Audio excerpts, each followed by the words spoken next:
الحمد لله نحمده ونستعينه ونستغفره ونؤمن به ونتوكل عليه ونعوذ بالله من شرور أنفسنا ومن سيئات أعمالنا من يهده الله فلا مضل له ومن يضلل فلا هادي له ونشهد أن لا إله إلا الله وحده لا شريك له ونشهد أن سيدنا وسندنا وحبيبنا ومولانا محمدا عبده ورسوله وصلى الله تعالى عليه وعلى آله وأصحابه أجمعين أما بعد فأعوذ بالله من الشيطان الرجيم بسم الله الرحمن الرحيم قل إن كنتم تحبون الله فاتبعوني يحببكم الله. وعن سلمان بن عامر رضي الله تعالى عنه قال سمعت رسول الله صلى الله عليه وسلم يقول مع الغلام عقيقة فأهريق عنه دما وأميت عنه العذاب أو كما قال صلى الله عليه وسلم. صدق الله العظيم وصدق رسوله النبي الكريم ونحن على ذلك لمن الشاهدين والشاكرين والحمد لله رب العالمين. درود شریف پڑھیے. اللهم صل على محمد وعلى ال محمد كما صليت على ابراهيم وعلى ال ابراهيم انك حميد مجيد. اللهم بارك على محمد وعلى ال محمد كما باركت على ابراهيم وعلى ال ابراهيم انك حميد مجيد. عزیزان محترم اور پردہ نشین دین کی باتیں سننے والی میری ماں اور بہنوں، آج کا یہ مختصر سا پروگرام عقیقے کے عنوان سے رکھا گیا ہے. اللہ رب العالمین کی طرف سے جب کسی کو اولاد ملتی ہے، اولاد کی نعمت سے اللہ جب کسی کو سرفراز فرماتا ہے تو یہ اللہ کی نعمتوں میں سے بہت بڑی نعمت ہے. اس کی قدر اس سے پوچھو جن کے یہاں اولاد نہیں ہے، جن کے یہاں اولاد نہیں ہے اس کی قدر پوچھو کہ اولاد کی قدر کیا ہے.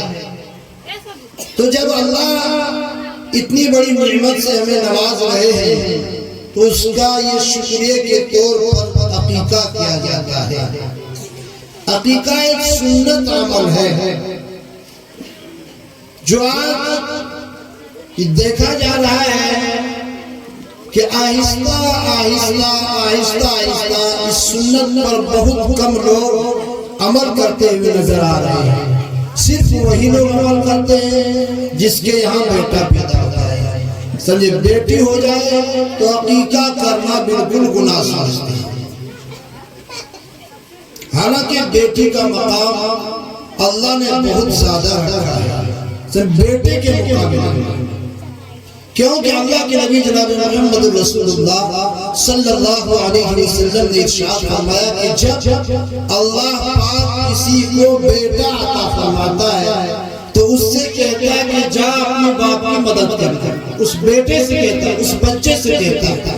لیکن جب اللہ کسی کی یہاں بیٹی دیتا ہے، جب اللہ کسی کی یہاں بیٹی کو بھیجتا ہے تو اللہ فرماتا ہے جا میں تیرے باپ کا مدد کروں. غور کیجیے بیٹی کا مقام کتنا اونچا. میں نے خطبہ کے بعد قرآن کریم کی ایک آیت کریمہ اور جناب مدنی کریم صلی اللہ علیہ وسلم کے ایک حدیث مبارکہ پڑھی ہے. دعا کیجیے اللہ پاک مجھے انہی کے متعلق چند باتیں کہنے اور ہم سبوں کو اس پر عمل کرنے کی توفیق عطا فرمائے. شریعت کا سب سے پہلا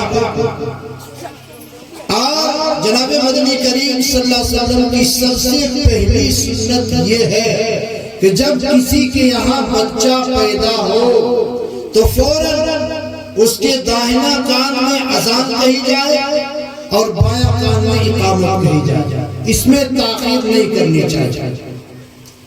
چاہے بچہ ہاسپٹل میں پیدا ہو یا پھر بچہ گھر میں پیدا ہو. آج دیکھا ہی جا رہا ہے کہ جو بچہ دواخانے میں پیدا ہوتا ہے، اسپتال میں پیدا کے بعد جب اس کو گھر لایا جاتا ہے اس کے بعد اس کے کان میں اذان پڑی جاتی ہے۔ ایک مسئلہ یہاں جو بیٹھے ہوئے ہیں وہ بھی سن لیجیے گا، اور جو ہمارے ماں بہنیں گھر میں ہیں یا جو بھی ہمارے دین کے شوقین رکھنے والے اپنے گھر میں بیٹھ کر کے دین کی بات سن رہے وہ بھی سن لیجیے گا کہ اذان، کان میں اذان پڑھنے کے لیے بچے کو نہلانا ضروری نہیں ہے۔ اگر وہاں پر کوئی ایسی صورت جو نہیں بنتی ہے کہ بچے کو نہیں نہلایا جا سکتا ہے تو اس کو کسی کپڑے سے جو صاف کرے اور اس کے کان میں فوراً اذان پڑھ دی جائے۔ یہ اللہ کے نبی نے سب سے پہلا حکم دیا۔ آخر کیا وجہ ہے؟ اللہ کے نبی جناب مدنی کریم صلی اللہ علیہ وسلم نے اذان پڑھنے کا حکم کیوں دیا؟ ابھی بچہ صحیح سے سننے کی صلاحیت نہیں رکھتا، ابھی اس بچے کے اندر صحیح سے سمجھنے کی صلاحیت نہیں ہے، لیکن اللہ کے نبی نے یہ حکم اس لیے دیا کہ اذان اور اقامت کے اندر مکمل اسلام کی دعوت ہے، مکمل اسلام کی دعوت ہے۔ اور دوسری بات، اللہ کے نبی جناب مدنی کریم صلی اللہ علیہ وسلم نے ارشاد فرمایا کہ جب کسی کے یہاں کوئی بچہ پیدا ہوتا ہے فوراً شیطان اس کے پاس پہنچ جاتا ہے اور یہ چاہتا ہے کہ میں اپنی آواز، اپنی بات اس کے کان میں پہلے ڈالوں، لیکن جب اس کے کان میں اذان کہی جاتی ہے تو شیطان ہوا خارج کرتا ہوا بہت دور تک بھاگ جاتا ہے۔ اس لیے اذان سب سے پہلے اذان پڑھنی چاہیے۔ شریعت کا دوسرا حکم یہ ہے اور سنت نبی صلی اللہ علیہ وسلم کہ اس کا اچھا سے نام رکھا جائے۔ یہ ماں باپ کا حق ہے بچے کی۔ آج نام دلانے کے چکر میں ایسے نام رکھ دیتے ہیں کہ اس کا کوئی معنی اور مطلب ہی نہیں نکلتا ہے۔ عجیب بات ہے، جمعہ کے دن پیدا ہوا جمعن رکھ دیا، ہاں چل گیا نقل میرا پھر ہے، پھر بول دینا پھر ہے، ورنہ وہ صبح ہی لاٹھی لے کے آ جائے۔ جمعہ کے دن پیدا ہوا جمعن رکھ دیا، بدھ کے دن پیدا ہوا بدھوار رکھ دیا، منگل کے دن پیدا ہوا منگرا رکھ دیا، اور اگر لڑکی پیدا ہوا تو منگری رکھ دیا۔ یہ ہمارے سماج کے اندر یہ ہم اور آپ نے ایک طریقہ، اللہ کے نبی جناب مدنی کریم صلی اللہ علیہ وسلم نے کیا فرمایا کہ اپنے بچوں کے نام صحابیات یا صحابہ کے نام میں سے رکھو۔ اگر لڑکی صحابیات کے نام رکھو، اگر لڑکا ہے صحابہ کے نام رکھو۔ اگر کسی کو عبد الرحمن بتا دیا، عبداللہ بتا دیا تو امام صاحب اتنا بہت پرانا ہو، نیا گاڑی کہاں سے آئے؟ اب لغت کھول کے بیٹھے ملین رہیا، اب بہت ڈھونڈے کو مل گیا ہم کو شربت ہے، اب بھی نیا بڑھیا سنا، اب نیا نام رکھ کرے گا، اور قرآن حدیث کے نام لگے تو پرانا نام ہے۔ یہ دوسرا حق ماں باپ کے اوپر کہ بچے کا اچھا سا نام رکھا جائے۔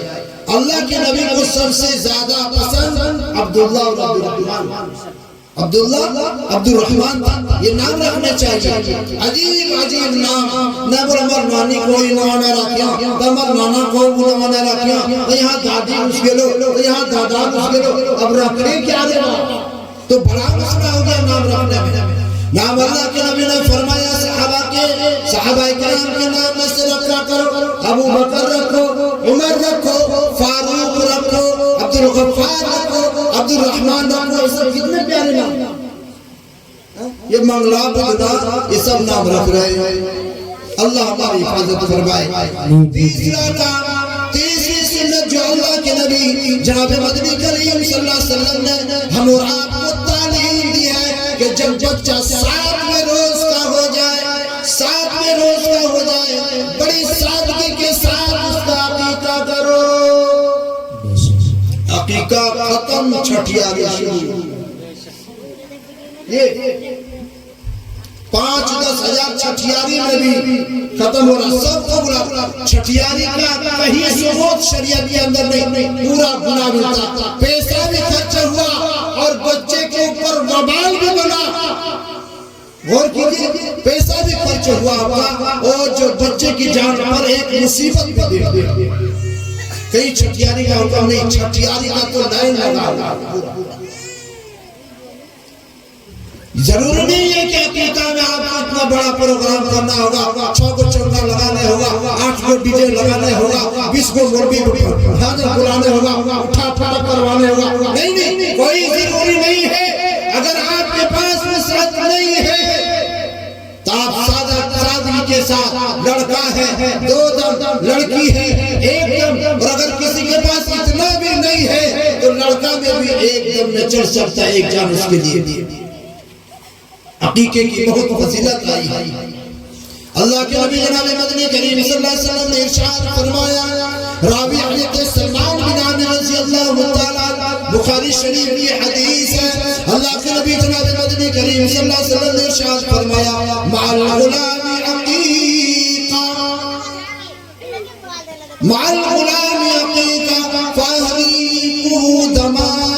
اللہ کے نبی نے ارشاد فرمایا، ہر بچے کے ساتھ عقیقہ ہے، چنانچہ اس کے نام پر خون بہاؤ، اس کے نام پر جانور ذبح کرو، اور اس کو مصیبت سے بچاؤ، اس کو پریشانی سے بچاؤ. جب کسی بچے کے نام پر عقیقہ ہو جاتا ہے، جب کسی کے نام پر جو کسی جانور کی، جب کسی بچے کے نام پر جو جانور کا خون بہ جاتا ہے، اللہ کے نبی نے فرمایا اس کے اندر جتنے بلائیں ہوتی ہیں، جتنی مصیبتیں ہوتی ہیں، اس عقیقے کی برکت سے سارا کا سارا دور کر دیا جاتا ہے. تو عقیقہ بیٹا کا بھی کرو اور عقیقہ بیٹی کا بھی کرو. آسان کر دیا ہے شریعت نے، لیکن بولنا ہے بیٹی کا عقیقہ نہ کریں. اسی انتظار میں کہ بیٹا ہوگا تو عقیقہ کریں. ایک بیٹی نہ اوری ہوگا بیٹا، دوسری بھی بیٹی، اب تیسری بیٹی. بیٹا کے چکر میں 6 کو بیٹی عقیقہ. بیٹی کا مقام معلوم نہیں. اللہ غنی. آؤ جناب مدنی کریم صلی اللہ علیہ وسلم کے اس حدیث کی طرف آپ کا ذہن لے چلتا ہوں. بیٹی کا مقام کیا ہے، بیٹی کا مرتبہ کیا ہے. اللہ کے نبی نے ارشاد فرمایا، کل قیامت کا میدان ہوگا، نفسی نفسی کا عالم ہوگا، کوئی کسی کا پرسہ نعال نہیں ہوگا، سب کو اپنی اپنی پڑی ہوگی. اللہ غنی کیا عالم ہوگا. اللہ کے نبی نے فرمایا، ایسے موقع پر جس کے یہاں 3 بیٹیاں ہو، اس کی صحیح سے تربیت کے ساتھ پرورش کی گئی ہو، وقت پر اس کا نکاح کر دیا گیا ہو، اللہ کے نبی نے فرمایا وہ آپ اور میں جنت میں بالکل قریب بیٹھے ہوئے ہوں گے. اس سے بڑا اور کیا چاہتے ہیں. بیٹی کا مقام ہے. ایک صحابی رسول کھڑے ہوئے، یا رسول اللہ اگر کسی کے 3 نہیں 2 ہے، اللہ کے نبی نے فرمایا 2 پر بھی یہی ہے. اور یہ نہیں، یہ بیٹی کا مقام ہے. لیکن آج ہم نے عقیقے کو بالکل ختم کر دیا. دھوم دھام سے عقیقہ کرنا ضروری نہیں ہے، بالکل سادگی کے ساتھ کریے، رشتہ دار کو بلائیے، کھلائیے، لیکن اس سنت پہ عمل کیجئے، اس سنت کو زندہ کیجئے. اللہ کے نبی نے فرمایا ہر بچے کے ساتھ عقیقہ ہے. اور جب بچہ دنیا کے اندر آتا ہے، انسان کے بدن پر 360 جوڑ ہوتے ہیں. ہر جوڑ پر ایک مصیبت بیٹھی ہوئی ہوتی ہے، ایک پریشانی ہر جوڑ کے ساتھ چمٹا ہوا ہوتا ہے. لیکن جب عقیقہ ہو جاتا ہے تو وہ پریشانی ختم ہو جاتی ہے. یہ معمولی چیز نہیں ہے عقیقہ. اور یہی نہیں، کل قیامت کے دن اللہ کے نبی نے فرمایا جس بچہ یا جس بچے کا عقیقہ ہو، وہی کل قیامت کے دن اپنے ماں باپ کا سفارش کر سکے گا، وہی شفاعت کرے گا. جس بچہ یا بچی کا عقیقہ نہ ہوا ہو، وہ کل قیامت کے دن اپنے ماں باپ کا شفاعت کرنے کا حقدار نہیں شفاعت کرے گا. یہ بخاری کے اندر یہ حدیث موجود ہے. تو یہ اللہ کے نبی نے فرمایا. اور چوتھا کام اور چوتھی سنت جو مرافقت تعلیم دی گئی ہے کہ جب وہ بچہ اس لائق ہو جائے کہ وہ کچھ بولنے لگے تو سب سے پہلے اس کو لفظ اللہ بلواؤ، اللہ کا لفظ بلواؤ. اس بات کو یاد رکھنا میری ماں اور بہنوں. ماں بیٹے پیڑھی بنا رہی ہے، بیٹا رو رہا ہے، بیٹی رو رہی ہے، ہاتھ میں موبائل دے کہ چپ. چھوٹا چھوٹا بچہ، چھوٹی چھوٹی بچی ہاتھ میں موبائل دے دیا چپانے کے لیے. اللہ والی غور کیجئے ان کی تربیت کا اثر کیا تھا کہ اگر بچہ رویا کرتا تھا سینے سے چمٹا کر کے اللہ اللہ کا لفظ نکالتی تھی، جب جا کر کے کوئی خواجہ قطب الدین بنا کرتا تھا، جب جا کے کوئی خواجہ قطب الدین بنا کرتا تھا، خواجہ معین الدین بنا کرتا تھا، جب جا کر کے کوئی بایزید بستامی بنا کرتا تھا۔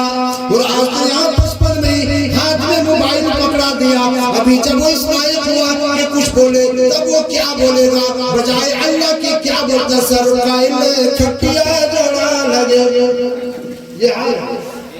یہ حقیقت یہ ہو گیا ہے۔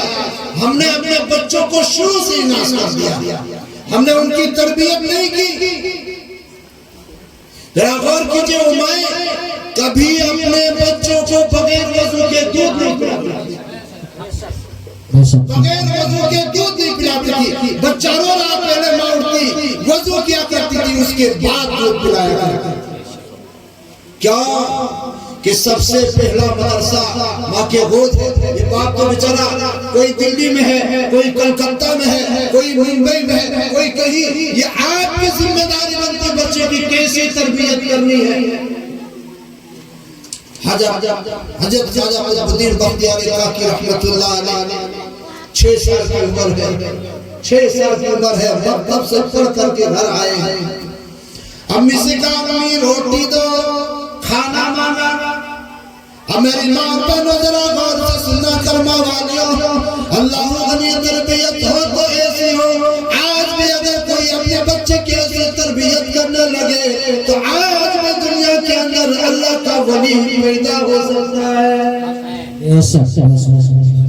ہم سوچیں تو دیکھیں، 6 سال کی عمر مکتب سے پڑھ کر کے آیا، ماں سے کھانا مانگا، ماں نے کہا بیٹا آج تو کھانا مجھ سے مانگ لیا، لیکن خبردار آئندہ کھانا مجھ سے نہ مانگنا۔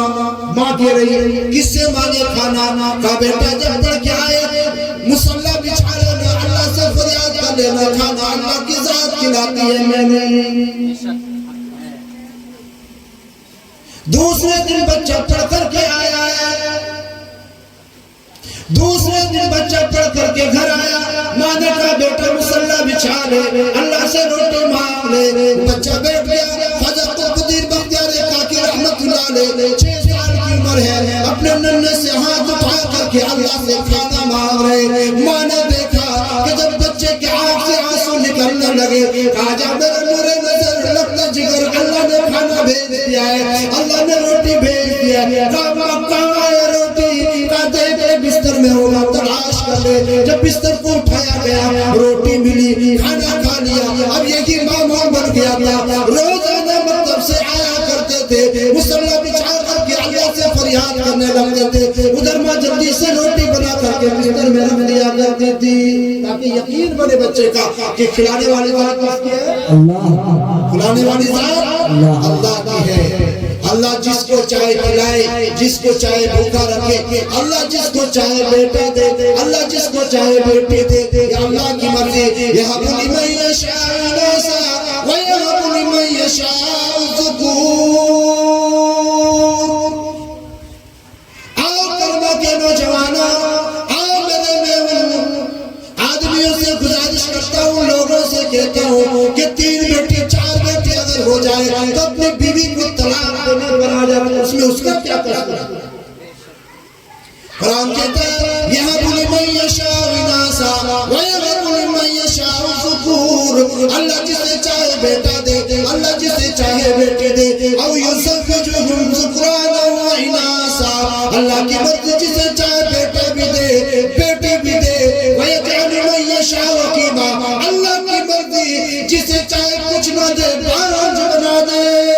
اللہ کی مرضی ہے، کچھ نہ دے، نہ بیٹا دے نہ بیٹی دے، وہ جانتا ہے کس کو کیا دینا ہے، وہی جانتا ہے۔ تو کھلانے والی ذات کس کی ہے؟ اللہ کی ہے۔ یہ یقین رکھنا ہے، ابھی سے بچے کا یقین بنا رہی ہے ماں کہ کھلانے والی ذات اللہ کی ہے۔ روزہ بنا رہے، اسی طریقے سے ماں کر رہی۔ ایک دن بچہ مکتب میں پڑھنے گئے، یہ کوئی قصہ نہیں، یہ کوئی کہانی نہیں، جو ہمارے علماء فرماتے ہیں، بڑے بڑے علماء جو کتاب میں لکھ کر کے چلے گئے، ہم اور آپ کے لیے جو ہے سبق کے لیے، عبرت کے لیے یہ واقعے علماء نے بیان کیے ہیں، لکھ کر کے اور جو چلے گئے۔ ایک دن ماں روٹی بنانا بھول گئی، بچہ مکتب گیا ہوا ہے، ماں ادھر کسی رشتہ دار میں چلی گئی، آج بھی بچہ آئے گا، آج بھی مسئلہ بچھائے گا، آج بھی وہ اللہ سے روٹی مانگے گا، لیکن آج تو ماں نے روٹی بنا کر کے بستر میں رکھا نہیں ہے۔ اللہ غنی، لیکن جب اللہ کی ذات سے یقین ہو جاتی ہے تو پھر میرے بھائیوں آٹا گھونے کی ضرورت نہیں، روٹی پکانے کی ضرورت نہیں، کھلانے والی ذات اللہ کی ہے۔ ایسے جگہ سے اللہ کھلا دیتا ہے کہ انسان گمان بھی نہیں کرتا، وَيَرْزُقُهُ مِنْ حَيْثُ لَا يَحْتَسِبُ، سوچ بھی نہیں سکتے۔ بچہ آیا ہے اور مسلح بچھا کر کے بیٹھ گیا ہے، ماں والا روٹی اللہ کھانا دے دے بھوک لگی ہے، پروردگار عالم روٹی دے دے بھوک لگی ہے، ادھر ماں رشتہ داروں میں گئی ہے، ماں کو یاد آیا او میرا لگتا جگر پڑ کے گھر آ گیا ہوگا، جلدی سے اپنا اوڑھنی کو اڑا، چادر کو اوپر ڈالا، بڑی تیزی کے ساتھ دوڑتی ہوئی آئی، راستے میں آنچل پھیلا کر کے دعا کر رہی، پروردگار عالم آج ماں کی محبت کا مسئلہ نہیں ہے، آج تیری ذات کی یقین کا مسئلہ ہے، آج میری ذات کی الوہیت کا مسئلہ ہے۔ اگر آج میرے لگتے جگر کو بستر کے نیچے سے روٹی نہیں ملی، تیری ذات کی یقین اٹھ جائے گا، اعتماد اٹھ جائے گا۔ ماں یہ سوچتی ہوئی آ رہی ہے، اللہ غنی 6 سال کا بچہ ماں گھر پہنچتی ہے، یوں رخسار میں ہاتھ دیے ہوئے 6 سال کا بچہ آرام کر رہا ہے، ماں گھر آتی ہے، بیٹے کو سینے سے لگاتی ہے، اور میرے لگتا جگر بھوک لگ گئی ہوگی، مجھے دیر ہو گئی۔ بیٹا کہنے لگا اماں کون سی بھوکے پنے کی بات کرتی ہے؟ کہا میرے لگتا جگر آج میں روٹی بنانا بھول گئی تھی۔ کہا نہیں اماں میں نے کھانا کھا لیا ہے، میں نے روٹی کھا لی ہے۔ اماں حیران ہے، میں نے روٹی بنائی نہیں، بیٹے نے کھائی کہاں سے؟ میں نے روٹی پکائی نہیں، کس نے کھلایا؟ کہاں سے کھایا؟ میرے لگتا جگر بتا تو ذرا۔ وہ کہنے لگا اے امی جان، جو اللہ روز کھلاتا ہے اس اللہ نے آج بھی کھلا دیا ہے۔ بے شک، نعرہ تکبیر، نعرہ تکبیر۔ لیکن اے ماں ایک بات تو سن، 6 سال سے روٹی کھا رہا ہوں، ان روٹیوں میں وہ مزہ نہیں جو آج کی روٹی میں مزہ تھی۔ بے شک، بے شک۔ کیونکہ یہ روٹی کہاں سے آئی تھی؟ کہاں سے؟ جنت کی روٹی، یہ اللہ نے بھیجی روٹی۔ جب اس طریقے سے بچے کی تربیت کی جاتی ہے تو اللہ کی ذات پر اس کا یقین بڑھتا ہے۔ تو یہ ماں باپ کے اوپر ذمہ داری ہے کہ اس کی صحیح تربیت کرے۔ صحیح تربیت بہت ضروری ہے۔ ایک سینکڑوں واقعات حدیث کی کتابوں میں، سینکڑوں واقعات کتابوں کے اندر موجود ہیں۔ اور چوتھی بات، چوتھی چیز جو اللہ کے نبی نے ہمیں حکم دیا ہے، تعلیم دی ہے، جس چیز کی ترغیب دلائی ہے کہ جب وہ پڑھنے کے لائق ہو جائے تو سب سے پہلے اس کو مدرسے میں داخل کراؤ، قرآن پڑھاؤ۔ سب سے پہلے قرآن پڑھانا بہت ضروری ہے۔ ہم میں سے کتنے ایسے بیٹھے جو قرآن نہیں پڑھے ہوئے، تحیات یاد نہیں ہے، دعائے قنوت یاد نہیں ہے، نماز کی نیت یاد نہیں، سورہ فاتحہ صحیح سے یاد نہیں ہے۔ اب جب کچھ جوان ہوئے، اس سے بھی کچھ جوان ہوئے تو اب احساس ہوتا ہے، اب افسوس ہوتا ہے، لیکن اب تو الحمدللہ رب العالمین بھی صحیح سے نہیں کر رہا ہے، اب الفاظ ادا نہیں ہو رہے صحیح سے۔